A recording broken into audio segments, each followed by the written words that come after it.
Hey guys, we're back today at SSP. This is a 2015 Forester we're working on. I'm going to show you guys how to remove and reinstall this bottom door molding. You can call it a cladding.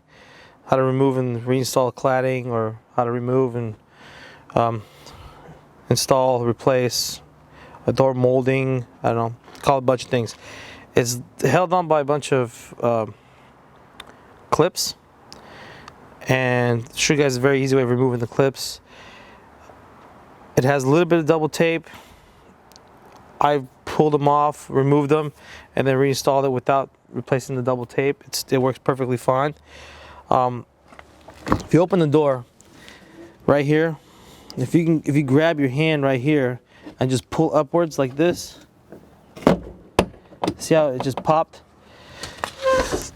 Now, see, the double tape is what's holding the rest of it. Look at that. There's all your clips.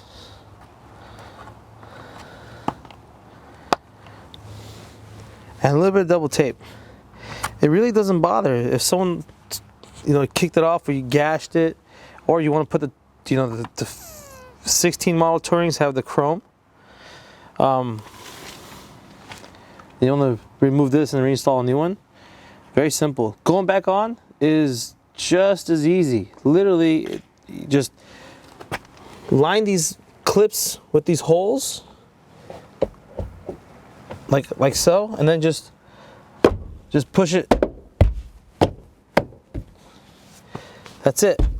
It's literally back exactly how it was. So if someone kicked it off, or if you ripped it off four-wheeling or whatever, these corner ones are harder. These are really easy, Look at that. And if you're a little OCD, you can run a little bit more, clean this all up and put some new double tape. But the clips are the ones that hold it, so that's as easy as that. So I'll show you guys how to do the rest of the doors, some more door panels on the other sides. But this is how you remove and reinstall and replace the door molding, cladding,